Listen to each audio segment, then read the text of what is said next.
नमस्कार भाग्यदर्शन कार्यक्रम को आपण मानक बहुत बहुत स्वागत करुच्छे मु यशस्वी प्रज्ञा।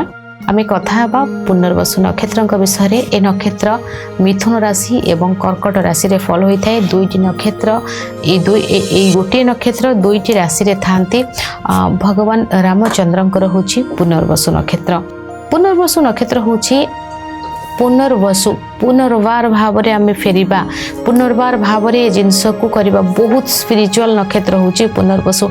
पुनर्वसु नक्षत्र जो व्यक्ति माने अछंती आपण देखिबे आपण भूल करथिबे से माने आपण को बारंबार बुझेइबे नहीं एमती करने बहुत पेशेंस थाए मानकर ए माने आध्यात्मिक क्षेत्र रे बहुत मुनि ऋषि संत ए माने हेइतांती सहीबार शक्ति ए मानक भितरे बहुत थाए। हाईली स्पिरिचुअल व्यक्ति ए माने थांती बहुत भल अथर बहुत भल प्रोफेसर बहुत एचओडी बहुत ए माने एमती थांती बहुत माने शिक्षा क्षेत्र रे मेडिकल प्रोफेशन रे एवं बहुत माने जज हेबा एवं शिक्षा क्षेत्र रे प्रोफेसर ई सब टॉप पोस्ट रे रहिबा एमानक क्षेत्र रे देखा देते माने बेसी थांती। सेमती मुनि ऋषि संत साधु सन्यासी एमाने मध्य बहुत होई थांती।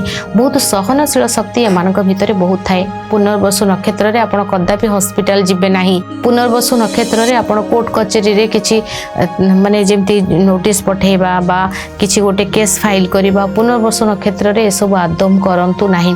पुनर्वसु होची माने पुनर्बार रिपिटेशन को देखै थाए। आपण हॉस्पिटल जिबे चाहथुई कि बारंबार जीवा पई जेते सब शुभ कार्य मंदिर जिबे साधु सन्यासी को भेटिबे कौन सी जगह आपन को अपॉर्चुनिटी बहुत सारा आसुची हेल्थ वेल्थ ये सब आपनकर बेटर होची से क्षेत्र को पुनर्बार जिबे। किंतु पुनर्वसु नक्षत्र होची जेतु स्पिरिचुअल क्षेत्र या नेगेटिव पार्ट को आपन आदम भी जिबे नाही। स्पिरिचुअल क्षेत्र जेतु रहिची आपन हॉस्पिटल कोन स्पिरिचुअल की आपनकर देह खराब बारंबार आपन हॉस्पिटल जाउथि तनो पुनर्वसु नक्षत्र ले चंद्रमा पुनर्वसु मिथुन बा कर्कट रे फल हुए ना सेतबेले आपण देखिबे नेगेटिव कार्य को जीवेनी जते सब पॉजिटिव कार्य को आपण जीवे। आपण प्रभु जगन्नाथ को बहुत भल पांती बहुत सारा भक्ति आपण दर्शन करबा को पुनर्वसु नक्षत्र जीवे जे पुनी बारंबार रिपिटेशन को देखैबो शुभ कार्य सब करंतु पुनर्वसु नक्षत्र रे। अन्य नक्षत्र मानक विषय हम निश्चय जानिबा।